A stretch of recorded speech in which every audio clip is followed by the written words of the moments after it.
Bismillahirrahmanirrahim. Dear students, hope you will be fine. Today is our lecture number 30. We are studying the section numerical solutions to differential equations. In this section, we will learn today linear homogeneous difference equations with constant coefficients, case 1 and case 2. इसमें सबसे पहले हम discuss करेंगे linear homogeneous equations with constant coefficients और उनके solutions. उनके solutions जो हैं वो डिपेंड करते हैं टाइप ऑफ द रूट्स पे, कि आपके जो कॉम्प्लीमेंट्री फंक्शन होते हैं डिफरेंस इक्वेशन के, उनके रूट्स की कौन सी टाइप है। तो ये भी आप देखेंगे बिल्कुल उसी तरह से जैसे डिफरेंशियल इक्वेशन के अंदर हम पहले कॉम्प्लीमेंट्री फंक्शन निकालते हैं, तो आपके इक्वेशन का जो ऑक्सिलरी पार्ट होता है, जो होमोजेनियस पार्ट होता है, उसमें आप जो है वो उसके रूट्स निकालते हैं, उसको ऑपरेटर फॉर्म में लिख के इसको भी हम ऑपरेटर फॉर्म में लिख के इसके रूट्स निकालेंगे और उन रूट्स के ऊपर हम डिफरेंट केसेस बनाएंगे। सो लेट्स सी, सबसे पहले हम linear homogeneous difference equation with constant coefficients की जो जर्नल फॉर्म है वो देख लेते हैं। It is like a naught yx plus n plus a1 yx plus n minus 1 plus a2 yx plus n minus 2 plus so on plus an yx is equal to 0. Here a naught, a1, a2 up to so on an are constants. They are not functions of any variable. इसकी alternative form अगर आप लिखना चाहें, operators की form में आप इसको लिख सकते हैं e की पावर n माइनस 1 e की पावर n माइनस 2 एंड पे e पावर n और e power 0. So this is the general form of linear difference equation with constant coefficients.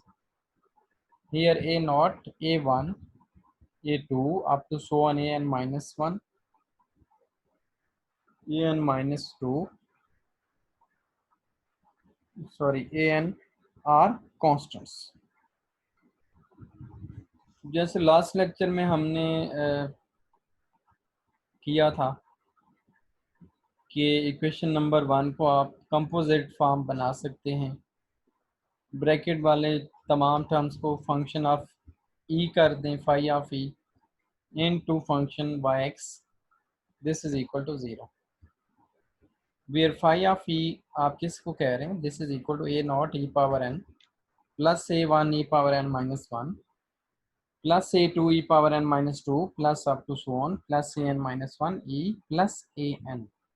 This is phi of ई, इसको आपने replace कर दिया phi of ई से, which is a polynomial of nth degree in variable e. So यहाँ पर हमने specify कर दिया कि जो a नॉट, a1, a2 ये जितने भी कोफिशिएंट्स हैं they are particularly constant numbers. ठीक है, so this is the general form of a linear.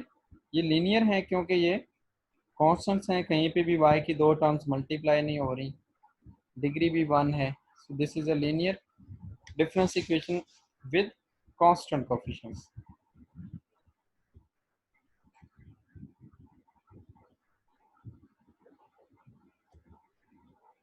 So what will be case 1? Basically जो आप इस इक्वेशन को सॉल्व करेंगे तो सबसे पहले आप जो ऑपरेटर है आपका, ये जो ब्रैकेट है या जिसको आप फाई ऑफ ई कह रहे हैं, फाई ऑफ ई को आप जो है वो सॉल्व करेंगे और वहाँ से आपका डिफरेंट टाइप के रूट्स निकलेंगे. उन रूट्स के ऊपर हम बेसिकली डिस्कशन करना चाह रहे हैं. केस 1 के अंदर हम क्या डिस्कस करते हैं, if the roots are distinct and real roots of phi of E is equal to zero. तो जैसे आप डिफरेंशियल इक्वेशन के अंदर ऑपरेटर को इक्वल टू ज़ीरो रख लेते हैं, क्योंकि आपका जो फंक्शन है दैट इज़ आर्बिट्रेरी फंक्शन है, उसको हम ज़ीरो नहीं ले सकते, इसलिए उसकी कोफिशिएंट जो है that is depending upon the operator, उसको हमने ज़ीरो ले लिया, वहाँ से हम जो है वो डिफरेंट रूट्स निकालते हैं। फॉर एग्जांपल अगर आपके पास nth ऑर्डर डिफरेंस इक्वेशन है, it means it must have n constants. जो इसका सोल्यूशन है उसके अंदर n कॉन्स्टेंट्स लाजमी होने चाहिए। सो लेट्स सी, हम कहते हैं कि हमारे पास n रूट्स हैं और सारे के सारे डिस्टिंक्ट हैं और रियल नंबर्स हैं। क्योंकि n रूट्स तो लाजमी होंगे, क्योंकि nth ऑर्डर पॉलिनोमियल है। ये जो आप फाई ऑफ ई जिसको कह रहे हैं, this nth order nth degree polynomial, so n roots आपके पास लाजमी होंगे। तो अगर वो तमाम के तमाम रूट्स रियल और डिस्टिंक्ट हों, फिर इस इक्वेशन को आप फैक्टर फॉर्म में इस तरह से लिख सकते हैं। फाई ऑफ ई को आप लिख सकते हैं A naught into E minus alpha one, E minus alpha two, up to so on E minus alpha N.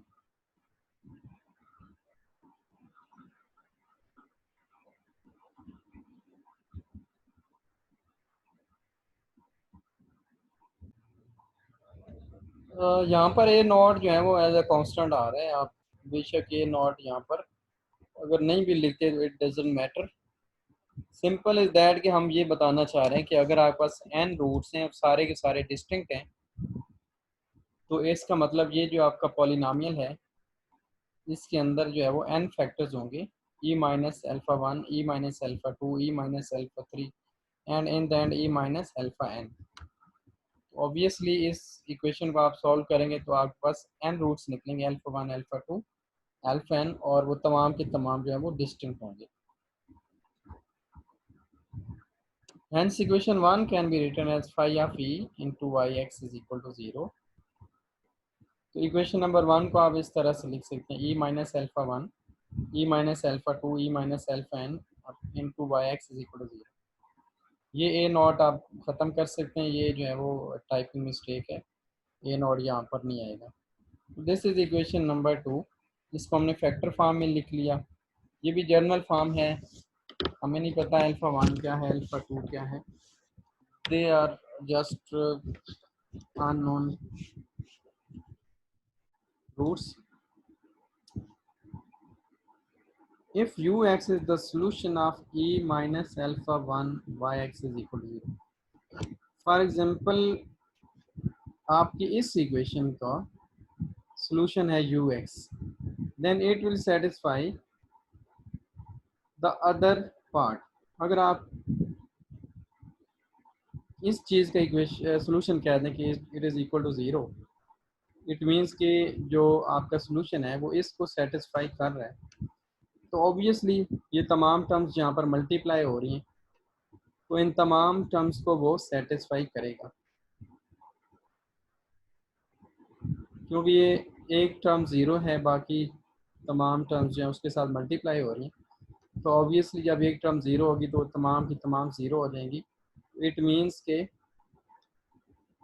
आपका जो सॉल्यूशन होगा इस पार्ट का वो बाकी पार्ट को भी सेटिस्फाई करेगा।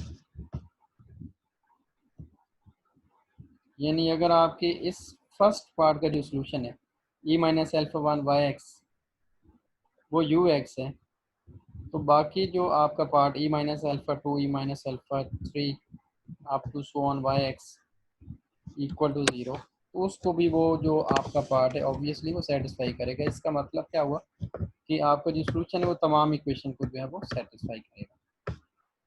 तो किसी भी एक फैक्टर के थ्रू अगर सॉल्यूशन निकाला जाए तो वो पूरी इक्वेशन का सॉल्यूशन होगा।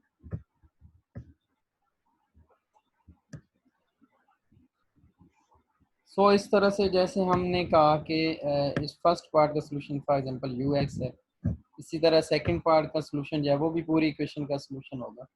इसी तरह थर्ड पार्ट का जो ई माइनस अल्फ़ा थ्री होगी उसका सॉल्यूशन भी आपकी इस तमाम इक्वेशन का सॉल्यूशन होगा। तो वन बाय वन हम इनको डिस्कस करते हैं। तो आपका कंप्लीट सॉल्यूशन जो होगा it is made up of the solutions to the component equations. तो इस इक्वेशन का सॉल्यूशन, फिर इसी तरह इस इक्वेशन को अलहदा कर लें, nth इक्वेशन को जो है वो अलहदा कर लें, nth फैक्टर को। तो इन तमाम के जो सॉल्यूशंस होंगे वो आपकी गिवन इक्वेशन के सॉल्यूशन होंगे। और फिर हमने जैसे पढ़ा एक लीनियर डिफरेंस इक्वेशन के अगर n इंडिपेंडेंट सॉल्यूशन हो तो उनका लीनियर कॉम्बिनेशन भी उस इक्वेशन का सॉल्यूशन होता है। तो यहाँ पर हम उसी कंसेप्ट को यूज़ करेंगे। फॉर एग्जांपल हम इस फर्स्ट इक्वेशन को ले लेते हैं, e minus alpha 1 Y X is equal to 0। इसको हम सॉल्व कर लेते हैं, शिफ्ट ऑपरेटर अप्लाई करें तो ये क्या बन जाएगा, Y X plus 1 minus alpha 1 Y X plus 2 sorry Y X equal to 0। तो ये हमने इसकी y की फॉर्म में शिफ्टिंग लगा दी, शिफ्ट ऑपरेटर हमने इसके ऊपर ऑपरेट कर दिए। इसकी हम अल्टरनेटिव फॉर्म बनाते हैं, वो क्या होगी, बेसिकली हम यहाँ पर फॉरवर्ड डिफरेंस जो है ना वो लेके आना चाहते हैं, फॉरवर्ड डिफरेंस ऑपरेटर। तो ये देखें, आपने इसको इस फॉर्म में लिख लिया, Y X plus 1 divided by alpha 1 X plus 1 minus Y X over alpha 1 power X equal to 0।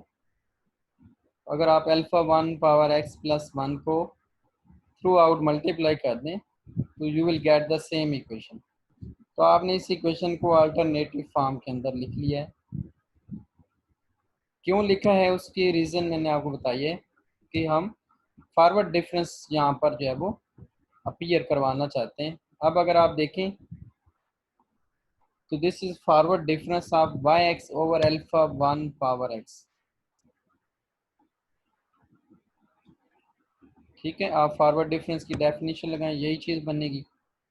सो इस लेफ्ट हैंड साइड को आप लिख सकते हैं forward difference of Y X over alpha 1 power X. इसकी बेसिक डेफिनेशन क्या होती है, delta F of X is equal to F of X plus H minus F of X. उसी डेफिनेशन को अगर आप यहाँ पर अप्लाई करें तो आपकी ये वाली जो लेफ्ट साइड आ जाएगी। अब फॉरवर्ड डिफरेंस की किसी भी पॉलिनोमियल का या किसी भी फंक्शन का इक्वल टू 0 होने का मतलब क्या होता है कि that is a constant function. वो फंक्शन आपका क्या है, कांस्टेंट फंक्शन है। It means Y X over alpha 1 power X is a constant. So let's say it is equal to c1। For example ये ब्रैकेट वाला जो आपके पास जो फ्रैक्शन है, this is equal to some constant c1। तो Y X किसकी इक्वल आ जाएगा, c1 into alpha 1 power x। तो यहाँ से आपको ये वाली चीज़ मिल जाएगी, Y X is equal to c1 alpha 1 power x because forward difference of a constant term is 0, it means that this term is a constant। so इसको हम c1 की इक्वल रख के वहाँ से वाई एक्स जो है वो फाइंड कर सकते हैं, that will be equal to c1 alpha 1 power x। So this is the solution of this equation। ये जो आपने डिफरेंस इक्वेशन लिखी थी ये आपकी इस इक्वेशन का सॉल्यूशन आ गया, Y X is equal to c1 alpha 1 power x। ठीक है, लेकिन आपने लीनियर डिफरेंस इक्वेशन की प्रॉपर्टी जो है वो पीछे डिस्कस की है कि अगर एक सॉल्यूशन है उसके एक फैक्टर का तो पूरी इक्वेशन का क्या होगा, सॉल्यूशन होगा। इट मीन्स कि ये जो आपका सॉल्यूशन आया है this is the solution of whole equation. इसी तरह आप सेकंड कंपोनेंट लें तो आपको जो सॉल्यूशन मिलेगा उसमें कांस्टेंट आप c2 रख लें, साथ क्या आ जाएगा अल्फा 2 पावर x। इसी तरह c3 alpha 3 power x and so on. In the and आपके पास आ जाएगा cn alpha n power x। ये तमाम आपके जो है वो सॉल्यूशंस होंगे जो आपके बाकी कंपोनेंट्स हैं उनके सॉल्यूशन होंगे। तो इनका लीनियर कॉम्बिनेशन क्या हो जाएगा, हमारी गिवन डिफरेंस इक्वेशन का solution. Hence the general solution to the equation number 1 that is phi of e y x is equal to 0 is, इनका लीनियर कॉम्बिनेशन लिख लें, y x is equal to C1 alpha 1 power x plus C2 alpha 2 power x plus so on Cn alpha n power x। तो आप देख सकते हैं कि जितने भी आपके रूट्स थे वो पावर के अंदर आ रहे हैं, alpha 1 power x, alpha 2 power x, alpha 3 power x, और उनके कोफिशिएंट्स के अंदर आर्बिट्रेरी कांस्टेंट्स हैं। तो ये स्ट्रक्चर है जब आपके रूट्स जो होंगे ऑपरेटर के वो क्या होंगे, रियल होंगे और डिस्टिंक्ट होंगे। ठीक है, depends upon the degree order of your equation. जो आपकी इक्वेशन का ऑर्डर होगा उतनी ही आपके कांस्टेंट होंगे। अगर इक्वेशन का ऑर्डर 2 है तो आपके पास C1 alpha 1 power X plus C2 alpha 2 power x आपका सोल्यूशन होगा। अल्फा 1 अल्फा 2 क्या होगा, ये आपको क्वेश्चन के अंदर वो पर्टिकुलरली आपको मिल जाएंगे। यहाँ पर इन जनरल हमने इनको अल्फा 1 अल्फा 2 अल्फा n का नाम दिया। Here phi of E is called the auxiliary equation। जो phi of E आप इक्वल टू 0 यानी ऑपरेटर जो आपका फंक्शन है ऑपरेटर का इक्वल टू 0, इसको हम कहते हैं ऑक्सिलरी इक्वेशन। सबसे पहले आप जब इक्वेशन को सॉल्व करेंगे तो क्या करेंगे, उसकी ऑक्सिलरी इक्वेशन बनाएंगे और उसको सॉल्व करेंगे, उसके रूट्स फाइंड करेंगे और देखेंगे कि वो किस टाइप के रूट्स हैं। अगर तो वो इस टाइप के रूट्स हैं जो हमने केस 1 के अंदर डिस्कस किया है, रियल एंड डिस्टिंक्ट, तो आपने इस तरह का उनका जनरल सॉल्यूशन जो है वो कंस्ट्रक्ट करना है गिवन डिफरेंस इक्वेशन का। ठीक है, C1 alpha 1 power X plus C2 alpha 2 power X plus C3 alpha 3 power X. तो जितना आपकी डिफरेंस इक्वेशन का ऑर्डर होगा उतने कांस्टेंट आपके पास आ जाए। इसी तरह केस 2 हमारे पास है, when the auxiliary equation phi of E equal to 0 has repeated real roots। अगर आपके पास रूट्स रियल हों बट रिपीटेड हों, फिर आप सोल्यूशन किस तरह से लिखेंगे। तो इसमें लेट से हम एक केस ले लेते हैं कि पहले दो सोल्यूशन जो हैं वो रियल हैं और इक्वल हैं, others are real and distinct, बाकी तमाम जो हैं वो डिफरेंट है। इक्वेशन आपकी nth ऑर्डर ही है, लीनियर है, होमोजेनियस इक्वेशन है विद कांस्टेंट कोफिशिएंट्स, और उसके पहले दो रूट्स जो हैं वो क्या हैं, रियल हैं और इक्वल हैं। तो ये कोई भी दो रूट्स के लिए यही चीज़ हम यूज़ करेंगे। यहाँ पर हम जस्ट ये कह रहे हैं पहले दो रूट्स जो हैं वो इक्वल हैं। For example alpha 1 is equal to alpha 2, it means they both are equal to some common number that is alpha, and alpha 3 up to one alpha n be the real and distinct। तो फिर हम solution किस तरह से लिखेंगे, अगर इसी चीज़ को हम देखें जो हमने पहले केस 1 के अंदर डिस्कस किया है, तो अल्फ़ा को अगर आप एक रूट कंसिडर करें क्योंकि ये रिपीट हो रहा है और बाकी आपके पास ये रूट्स हैं, तो ये टोटल रूट्स कितने हैं, n-2, और ये उसमें ऐड कर दें n-1 रह जाएंगे। तो इस मतलब n-1 रूट्स आपके पास रियल और डिस्टिंक्ट हैं। तो यही वाली कंडीशन अगर हम यहाँ पर अप्लाई करें तो आपका सोल्यूशन क्या बनेगा, y of x is equal to a alpha power x प्लस C3 अल्फा 3 पावर x। पहले दो जो हैं वो चूँकि अल्फ़ा को रिप्रेजेंट कर रहे हैं, अल्फ़ा ही रूट है जो दोनों रूट्स उसके इक्वल हैं, इस वजह से हमने यहाँ पर एक ही कांस्टेंट लिखा है और उसको नाम हमने ए का दे दिया है। बाकी तमाम कांस्टेंट्स हमने उसी तरह से लिखे जैसे हमने केस 1 के अंदर कंस्ट्रक्ट किए थे। Which is not a general solution to equation number 1। ये जर्नल सोल्यूशन इक्वेशन नंबर 1 का नहीं है। क्यों, क्योंकि इसमें नंबर ऑफ कांस्टेंट्स कम हैं। जो आपकी डिफरेंस इक्वेशन का ऑर्डर होता है, आपके नंबर ऑफ कांस्टेंट्स उतने ही होने चाहिए। तो इसलिए यहाँ पर नंबर ऑफ कांस्टेंट्स जो है वो n-1 है, हालांकि ये n होने चाहिए, इसलिए ये उसका जर्नल सोल्यूशन नहीं होगा। जब तक कांस्टेंट पूरे नहीं होंगे आप उसको जर्नल सोल्यूशन नहीं कह सकते। तो इसके लिए हम फिर आगे कंसिडर करते हैं। फॉर एग्जांपल आप कह रहे हैं alpha is repeated root alpha 1 alpha 2 and both are equal to alpha, so it mean इस तरह का फैक्टर लाजमी होगा आपकी डिफरेंस इक्वेशन के अंदर, e minus alpha square Y X is equal to 0, या इसको आप y की फॉर्म में लिख लें तो ये बन जाएगा Y X plus 2 minus 2 alpha square open कर दें Y X plus 1 plus alpha square by X. तो आपने स्केयर ओपन कर दिया और ई आपने ऑपरेट कर दिया, तो ये आपके पास इक्वेशन बन गई है। To solve it, let's see हम इसको सॉल्व करना चाहते हैं, तो हमने एक एक्सपोज कर लिया कि Y X is equal to ji x alpha power X. एक फंक्शन हमने ले लिया, खुद से एक्सपोज कर लिया जनरल फॉर्म में। इसको हम यहाँ पे पुट करते हैं, where g x is some function of x, substituting in equation number 3। Equation number 3 के अंदर हम वाई एक्स की जगह क्या पुट करते हैं, जी एक्स अल्फा पावर एक्स। हाँ जी, ये आपने अपनी इक्वेशन के अंदर सब्सटीट्यूट कर दिया। इसको जो है आप इस तरह लिख सकते हैं, because alpha power X plus 2 common आ रहा है हर टर्म के अंदर, तो अल्फा पावर एक्स प्लस 2 हमने कॉमन ले लिया because it is arbitrary. Alpha आपका आर्बिट्रेरी है, so it can not be equal to zero, so आप उसका कोफिशिएंट क्या हो जाएगा, ज़ीरो हो जाएगा। कोफिशिएंट क्या है, g x plus 2 minus 2 g x plus 1 plus g x, ये इक्वल टू ज़ीरो आ गया। इसको आप ई की फॉर्म में लिख लें, this is complete square of E minus 1 into g x is equal to zero. तो आपने एक सब्स्टिट्यूशन की, वाई एक्स को equal to ji x alpha power x रखा, वहाँ से आपके पास एक अल्टरनेटिव इक्वेशन आ गई है। यहाँ से आप जी एक्स का सलूशन निकालेंगे और वो जी एक्स आप यहाँ पे पुट करेंगे, तो ये यहाँ से आपको जो एक मिसिंग सलूशन था, मिसिंग कांस्टेंट था, वो आपको मिल जाएगा।